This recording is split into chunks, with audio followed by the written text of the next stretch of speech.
Goeiedag, ons kyk weer na die evangelie, die goeie nuus van Jesus Christus, dit wat bykans 2000 jaar terug vir elke mens gekom het. En dit is so belangrik, mense, dat dit is die goeie nuus, dis die blye boodskap. God sê, hy wil nie dat een mens verlore moet gaan nie, maar dat alle mense gered word. Dan gaan hy verder, hy sê, en tot 'n kennis van die waarheid kom. Nou dit het belangrik, dit het 2000 jaar teruggekom, het die redding plaasgevind, en daarna kom die gedeelte wat, dit is 1 Timoteus 2 vers 4, hy sê, en daarna kan ons tot 'n kennis van die waarheid kom. Voor die kruis kon die mens nie tot 'n kennis van hierdie werklikheid kom nie, want dit was verborgenhede. Nou dit is hoekom dit die blye boodskap is. Titus 2 vers 11 sê, die reddende genade van God het aan alle mense verskyn. Redding het 2000 jaar teruggekom. Ons kan nie nou sê, ag Here, red my nie, want 2000 jaar terug het God alle mense in Jesus Christus gered. Dit is so belangrik. Alle mense het dit nie aanvaar nie. Dit is nou maar die probleem. Maar ek bring vir julle nou die blye boodskap. So dit is presies wat die woord sê, die blye boodskap is die boodskap moet jou bly maak. Die boodskap moet 'n opgewondenheid, 'n werklikheid in jou bring. Paulus skryf in Filippense 'n paar plekke, onder andere, dan sê hy, verbly julle, ek herhaal, verbly julle. Nou, hoe gaan jy jou nie kan verbly as dit nie 'n reddende boodskap is nie, 'n boodskap dat jy reeds gered is nie, nie dat jy jouself moet verbeter nie. Kom ons kyk bietjie na daardie boodskap, die goeie nuus wat vir ons gekom het. Weet jy, ons kyk nou na die werklikheid van die skepping. God skape die mens in sy beeldnis en in sy gelykenis. Met ander woorde, hy skaap die mense soos hy is. Nou, wat was daar die eienskap van God? Dit was, die mens was, God is geregtig, God is heilig, God is afgesonder, God het nie sondes nie, hy hoef nie sondes te bely nie. Dit was eienskappe van God, nee.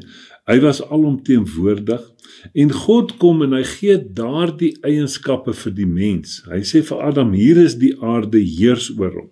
En Adam sê, ons noem hierdie 'n leeu, dan sê God, ja, dis 'n leeu, want hy die kennis, hy die werklikheid, die wysheid van God gehad, hy daarin geopereer. En toe gaan hy en hy maak 'n fout. Met ander woorde, ons praat van die sondeval. En God sê in Genesis 3 vers 15, kom hy en hy praat van die man, die vrou en die duiwel daar voor hom, en hy sê vir die vrou, jou saad gaan sy kop vermorsel. Nadat God die mens gaan soek het, die mens het weggekry, maar God het hulle gaan soek. God sê, vrou, jou saad gaan sy kop vermorsel, nie jy nie. Adam staan daar, die hele werklikheid in die Ou Testament het gegaan oor die man. God praat nie met die man nie, want dis nie die man se saad nie, dit is die werklikheid, die saad van God wat hy deur die vrou gaan aarde toestuur. Dis die werklikheid, hy sê, en hy sal die vyand se kop kom vermorsel. So mense, ons probeer baie hierdie dinge doen, en dit is waaroor die hele Ou Testament gegaan het, is die doen. God het die mens in sy beeldnis en gelykenis geskape, die is-mens, maar die mens word toe in die Ou Testament, na die sondeval, word hy 'n doen-mens. Want God het gesê, as jy van hierdie boom eet, gaan jy sekerlik sterf. Hy word vlees. Met ander woorde, nou moet hy dinge opgewerk het. En God beloof deur die hele Ou Testament, ek gaan my seun stuur, hy gaan die werklikheid doen. Ek gaan my seun stuur, hy gaan julle sondes van julle verwyder. Ek gaan my seun stuur, hy gaan julle sondes in die diepte van die see werp. En Jeremia praat daarvan, as dit so in hoofletters gesit, dan sê hy, en dit sal die naam daarvan hom wees, die Here ons geregtigheid. Met ander woorde, dis nie 'n geregtigheid, wat in die Ou Testament moes die mens sy geregtigheid opwerk, maar God sê, daar kom 'n dag, en dis wanneer die saad gaan kom, en dis Jesus Christus. Galasiërs 3 sê, dis nie saade nie, die saad gaan kom, en hy gaan daardie werklikheid kom doen, en Jesus Christus kom aarde toe, en hy kom doen daardie hele werklikheid vir die mens, hy 'n afgehandelde werk, en die mens word weer beeldnis en gelykenis, God gee dit vir die mens terug, en van daar af, vra die mens nog steeds vir alles wat God gesê het hy in Christus gaan doen. Hy sê hy het sy genade op ons uitgestort. Hy sê, Johannes 1 sê, uit sy volheid het ons almal ontvang genade op genade. So kan ons aangaan. Hy sê, hy het sy liefde in ons harte uitgestort. Hy sê, hy het ons gered. Al daardie werklikhede wat die mens verloor het God weer vir die mens teruggegee. Hy sê, weet jy nie, jou liggaam is 'n tempel van God, en dat die tempel van God nou heilig is nie. Dis 1 Korintiërs 3 vers 16 en 17, lees die twee saam. Hy sê, so telke male dan sê God, maar dis nou 'n afgehandelde werk, en tot vandag toe vra die mens vir alles wat Jesus vir ons teruggegee het aan die kruis, en eintlik by die kruis en die opstanding. Dit is so goed, jy sit op die stoep en jy verlang huis toe. Mense, ons moet net omdraai, ons moet net ingaan. En dit is baie, baie belangrik, die goeie nuus is 'n afgehandelde werk van Jesus Christus. Ek praat van die na-kruis boodskap, maar die belangrikste is dat God werk van die begin af. Dan werk hy met keuses. Hy sê, daar is die boom van die lewe, en die boom van die kennis van goed en kwaad. Dis lig en duisternis. So is daar altyd twee. En die mens, in Deuteronomium sê God, lewe en dood lê ek voor jou. En kies. Maar dan gee hy die mens goeie raad. Hy sê, maar kies die lewe. So God het nooit die mens geforseer om keuses te maak nie. En dit is juist daardie loophole wat die vyand gebruik, om die mens weg te vat daarvan. 2 Korintiërs 4 vers 4 sê, dat hy hierdie werklikheid van die redding, hy sê, hoekom sien mense dit nie?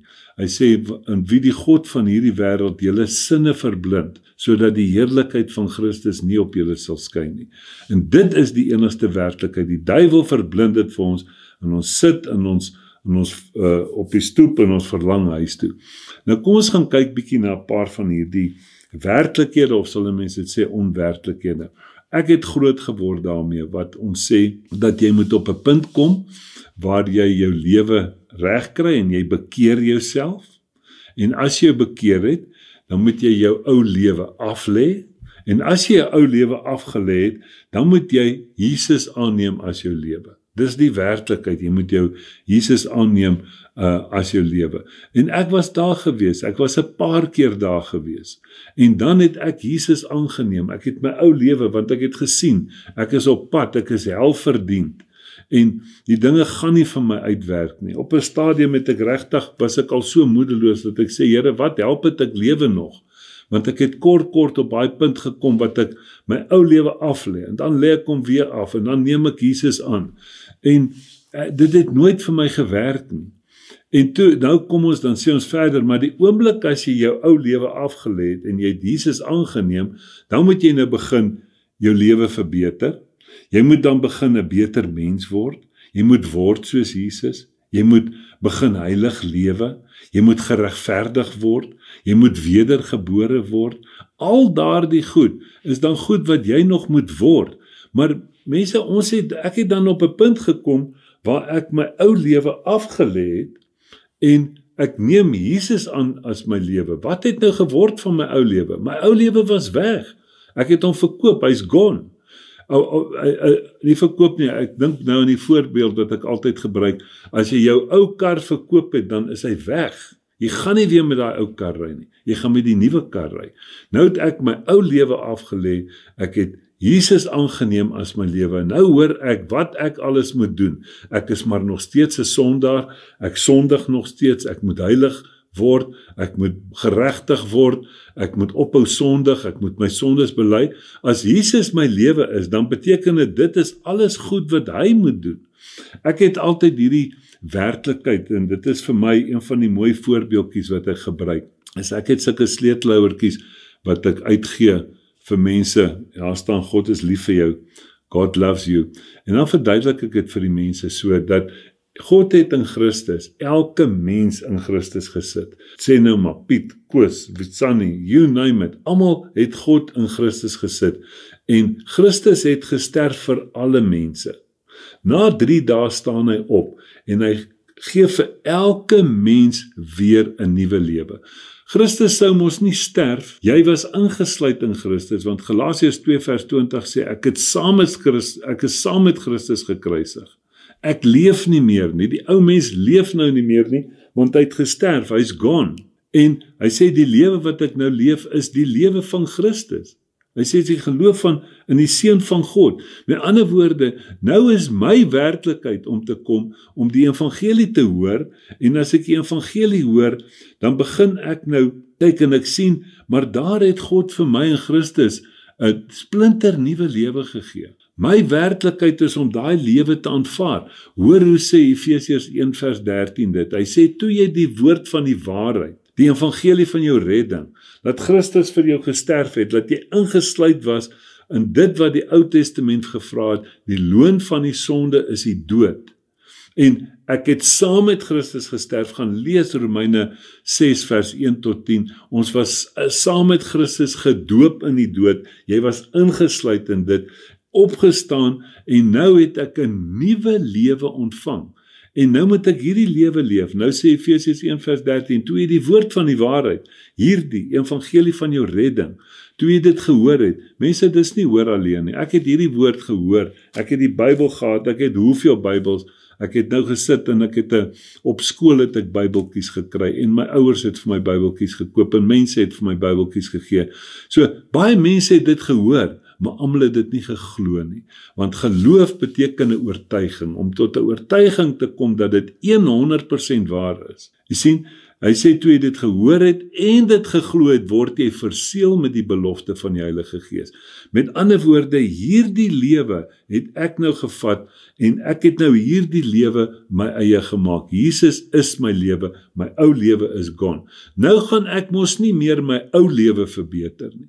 Nou gaan ek mos myself ontdek in die skrif, en dit wat die skrif van my sê, van hierdie nuwe lewe sê, en dit is wie ek nou is. Nou as ek nou kom en sê, ek moet heilig word, maar ek het die lewe van Christus, dan sê ek, hy moet heilig word. Jy sien, as ek sê, ek is maar net 'n sondaar, terwyl die skrif sê, Jesus het vir ons kom sterf toe ons sondaars was. Hy sê, Matteus 1 vers 21 sê dat hy kom om die volk van hulle sondes te verlos. Met ander woorde, dit gaan daaroor dat ons is nou van ons sondes verlos. Jy sien, dit gaan oor die boom. 'n Perskeboom dra perskes, 'n appelboom dra appels. 'n Sondaar dra sondes. Solank as wat jy sê jy's 'n sondaar, dan gaan jy nog sondig. Want 'n sondaar, 'n appelboom moet appels dra, en 'n sondaar moet sondig, om 'n sondaar te kan bly. Jy sien, ek begin nou hierdie lewe myne maak. Met ander woorde, ons moet ons gelowiges word. Dit is wat die werklikheid is. En Hebreërs 11 vers 6 sê, sonder geloof onmoontlik om God te behaag. Onmoontlik om God te behaag. Nou, dit is die werklikheid. Nou kom ons dan sê ons, vra Jesus, vra hy vergifnis vir sondes? Nee, moet ek dan vergifnis vra vir sondes? Mense, ons moet na hierdie werklikhede gaan kyk, want voor die kruis het alles gegaan oor sondes, want dit was die sondeval wat in Genesis plaasgevind het. Hoor mooi, die sondeval in Genesis 1 of Genesis 3, en God het gesê, hy gaan dit kom herstel, hy kom herstel dit, hy het ons kom verlos van ons sondes. Nou dan kan ek mos nou nie weer sê, ag Here, verlos van my sondes nie. En ek kan nie sê, ag Here, kom red my weer nie. Dis baie, baie belangrik. Ek wil na hierdie volgende gedeeltetjies gaan kyk. Ek wil dalk net voor ek net gedeelte in die skrif lees, wil ek vir julle hierdie gedeelte vertel. As jy, byvoorbeeld, ek was op 'n stadium, was ek 3 keer gered in die see, wat ek besig was om te verdrink. So ek verstaan hierdie ding baie mooi. Jy het nou besig om te verdrink, nou vat die stroom het my gevat, en hier kom hulle met daardie lewensredding bootjies van hulle daar aangery. Nou ek op daai stadium was 'n drenkeling, want ek was besig om te verdrink. Hulle laai my in die boot. Hulle vat my uit buitekant toe, en hulle kom daar en hulle maak my droog, en hulle pomp bietjie water uit my uit, ken daai gedeelte, water spuit so uit. Nou lê ek op die kant, ek het droë klere aan. Nou is ek nou nog steeds 'n drenkeling, of is ek gered? Jy sien, nou kry die ouens my in die restaurant, paar ure later of daai aand, dan sê hulle, daar is die ou wat gered is, nie die drenkeling nie. Jy sien, mense, ons moet hierdie goed verstaan. Dis hoekom ons taal het en dis hoekom ons met mekaar kan praat. Ons was sondaars as gevolg van die sondeval. Maar Christus het dit kom herstel. Hy het die sondes van die wêreld weggeneem. En hy het ons kom verlos van ons sondes. Nou is ons nie meer sondaars nie. Die oomblik wat jy dit aanvaar, onthou Efesiërs 1 vers 13, dan is jy nou 'n geredde persoon. Jy het nou die lewe van Christus. Jou ou lewe is weg. Nou moet jy daardie lewe van Christus aanvaar. En in daardie lewe van Christus moet jy nou begin lewe. Nou, kom ons kyk na Efesiërs 2, hy sê dit vir ons baie mooi. Ons hou hierdie voorbeeldjie net in gedagte. Efesiërs 2 vers 1. En julle het hy lewend gemaak wat dood was deur die misdade. Ja, ons was dood deur die misdade en die sondes. Hy sê waarin julle tevore gewandel het, volgens die loop van hierdie wêreld, volgens die owerste van die mag van die lig, van die gees wat nou in die kinders van die ongehoorsaamheid werk, onder wie ons almal, alle mense, ook vroeër gewandel het. In die begeerlikheid van die vlees, toe ons die wil van die vlees en van die sinne gedoen het, en ons was van nature kinders van die toorn, net soos die ander. Met ander woorde, mense, niemand kan stry ons was daar nie. Daar was 'n Ou Testament, daar was 'n sondeval gewees. Maar toe kom God en hy verskyn op die toneel. Hy bring die werklikheid 2000 jaar terug en hoor hoe klink dit nou. Dis 'n waterskeiding, die kruis is 'n waterskeiding. Hy sê maar God, wat ryk is in barmhartigheid, Efesiërs 2 vers 4, wat ryk is in barmhartigheid, het ons deur sy groot liefde, waarmee hy ons lief gehad het. Hy het. Nie hy gaan nie. 'n redder is nie iemand wat nog gaan red nie. 'n redder is iemand wat reeds gered het. Nee, jy sien. So, 'n verlosser is nie iemand wat nog gaan verlos nie. 'n verlosser is iemand wat verlos het. Jy sien, hy sê deur sy groot liefde, waarmee hy ons lief gehad het, ook toe ons dood was deur die misdade, het ons lewend gemaak saam met Christus. Uit genade is julle gered, want die reddende genade van God, Titus 2 vers 11, het aan alle mense verskyn 2000 jaar terug. Jy sien, dit is wat God in Christus vir ons gedoen het. Alle mense het dit nie aanvaar nie. Ek sê dit maar weer, dit is jou keuse of jy dit wil aanvaar. Dit is so goed dat wat ons geleer het in die tradisionele opset, is die boot het gekom, hy het die mens gered, binne in die reddingsboot gesit, en dit het Sondag gebeur, dan jy nou weer nuwe moed, en jy het jouself nou bekeer, en hier teen Woensdag gaan spring jy weer uit die boot uit.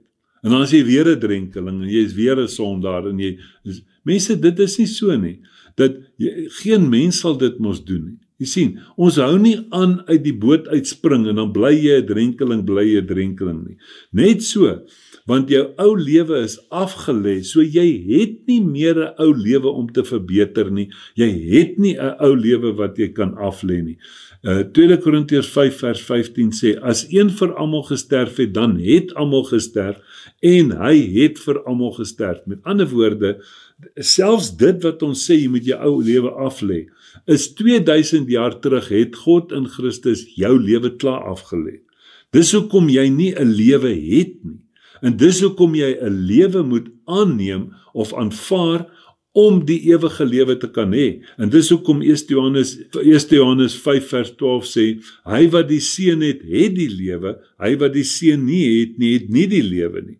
Hy skryf vers 13, ek skryf hierdie ding aan julle broeders, dat julle kan weet dat julle die ewige lewe het. Jy sien, as ek daai lewe aanvaar het, met ander woorde, jou ou lewe is eintlik afgelê aan die kruis. En daarom kom jy en jy hoor die goeie nuus, dat alle mense is in Christus gesit. Christus het vir alle mense gesterf, en daar's nou 'n nuwe lewe vir elke mens. En nou, eerste is dit, jy moet dit joune maak, en dan die tweede ding is, jy moet dit vir ander gaan vertel, sodat hulle dit ook kan aanvaar, en ook hulle eie kan maak. Hy gaan verder, hy sê, uit genade is julle gered, en saam opgewek, en saam laat sit in die hemele in Christus Jesus, sodat hy, jy sien, van daar af gaan dit nou werk in die eeue wat kom. Nee, hy sê, sodat hy in die eeue wat kom, kan betoon die uitnemende rykdom van sy genade en goedertierenheid oor ons in Christus Jesus. Want uit genade is julle gered. Mense, die woordjie is, ek het 'n hele boodskap oor, 'n woord is nie redeneerbaar nie, hy kan nie verander word ook nie. Is julle gered deur die geloof, en dit nie uit julleself nie, dis 'n gawe van God, nie uit die werke nie, sodat niemand mag roem nie. Dis uit die geloof, en geloof is 'n oortuiging. Dis so belangrik. Nou kom Romeine 10. Ons het jare lank het ons gesê 1 Johannes 1 vers 8 tot 10. Hy sê daar, hy praat daarvan. Hy sê hy wat sy sondes bely, God is getrou en regverdig om julle van alle ongeregtigheid te reinig. Nie net van dit wat jy voorvra of die paar goedjies wat jy vra omdat jy bang is om vir jou vrou te sê wat jy vandag gedoen het nie. Nee, hy het jou van alle ongeregtigheid gereinig. Dit is baie, baie belangrik. En dis waar hy stop. Maar Romeine 10 vers 9 en 10 sê, hy wat nou hierdie boodskap, die blye boodskap met sy hart glo, en Jesus bely, sal gered word. Nie sondes bely nie. Sondes bely was voor die kruis. Jesus bely om gered te word na die kruis. Dis die enigste werklikheid, gaan soek dit maar self op in die skrif. Nou gaan kyk ons mense, dit is baie, baie belangrik, dat dit kom van die Ou Testament af. Dit wat God vir ons gedoen het in Christus. Ons kyk na Jesaja 53, dan praat hy daarvan, hy sê, terwille van julle oortredinge is hy deurboor, terwille van julle ongeregtigheid, onsin, is hy verbrysel. Jy sien, daar het Jesus het, dis voorspel, dat hy gaan 'n 100% sukses hê, hy terwille van ons, en as hy dit gedoen het, 2 Korintiërs 5 weer, vers 17 sê, daarom as iemand in Christus is hy 'n nuwe skepsel. Kyk, die oue het verbygegaan, alles het nuut geword, nie sommige nie, alles het nuut geword, en die oomblik wat jy daai skrifgie lees, en jy begin met die Here praat en sê, Here, ek sien hierdie redding van U, en jy begin daai skrifgie vir jou aanvaar, dan word jy ingesluit in daai werklikheid. Jy's reeds ingesluit deur God, maar dit is vir jou 'n aanvaarding daarvan. Baie, baie belangrik. Hy sê, dan gaan hy verder. Dan kom hy eers by, hy sê, die straf wat vir ons vrede aanbring, was op hom, en deur sy wonde het daar vir ons genesing gekom.